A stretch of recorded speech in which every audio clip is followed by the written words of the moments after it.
지난달 20일 울산의 한 장애인 복지시설에 도착한 국제 우편물로 인해 전국이 큰 혼란에 빠졌습니다. 이 소포를 열어본 시설 관계자들이 어지럼증과 호흡곤란을 호소하며 병원으로 이송됐기 때문인데요. 경찰에 따르면 첫 신고부터 이후 일주일간 전국에 접수된 의심 우편물은 3천여 건에 달합니다. 부산에서도 127건이 신고됐죠. 경찰은 이 우편물들을 브러싱 스캠으로 보고 있는데요. 브러싱 스캠, 키워드 이슈에서 전해드립니다. 지난 2020년 미국과 캐나다 등 여러 나라를 떠들썩하게 만든 사건이 있었습니다. 미국 전역에 배달된 소포 8천여 개.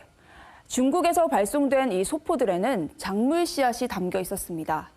미국에서는 생화학 테러 가능성까지 거론되며 그야말로 비상 상황이었지만 조사 결과 브러싱 스캠으로 밝혀졌죠. 브러싱 스캠이란 온라인 전자상거래에서 쓰이는 사기 수법 중에 하나입니다. 주문하지 않은 물건을 불특정한 사람들에게 발송한 뒤 마치 판매 실적과 이용자 평점이 높은 것처럼 조작하는 것을 말하는데요. 2020년 미국에서 발생한 브러싱 스캠의 경우 아마존, 알리바바 등 온라인 상거래 플랫폼에 입점한 업체가 판매 실적을 올리기 위해 저지른 것으로 알려져 있습니다. 업체가 고용한 가짜 고객들이 온라인에서 무작위로 이름과 주소를 찾아낸 다음 주문을 넣고 실제 주문한 물건 대신 배송 비용이 적게 드는 저렴하고 가벼운 제품을 보내거나 아예 아무것도 없는 빈 상자를 보내는 거죠. 그런 다음 가짜 고객들이 상품평 등을 후하게 적으면서 판매 실적과 이용자 평점이 올라가는 겁니다. 이번에 우리나라에 배송된 물건들을 살펴볼까요?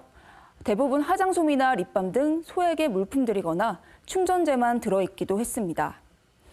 경찰은 이번에 신고된 우편물들의 발송지가 지난 2020년 미국에서 신고된 우편물과 같은 중국 선전이며 유해 물질이 발견되지 않아 같은 수법의 브러싱 스캠으로 보고 있습니다. 이번 국제 우편물 사건은 많은 사람들을 공포로 몰아넣었지만 추적은 어려워 보입니다. 국제 우편물은 통상 우편과 소포, 국제 특급 세 종류로 구분되는데요.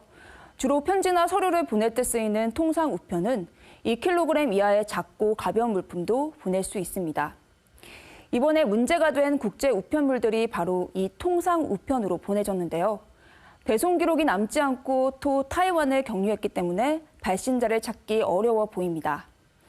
전문가들은 수상한 우편을 받을 경우 즉시 신고할 것과 개인정보 유출이 우려되는 만큼 주의를 당부하고 있습니다. 발신자를 알 수 없는 브러싱 스캠, 집 앞에 배달된 우편물도 마음 편하게 볼 수 없는 세상이 되었는데요. 이익을 위해 다른 사람의 불안을 조장하는 행태가 씁쓸하기만 합니다. 지금까지 키워드 이슈 전해드렸습니다.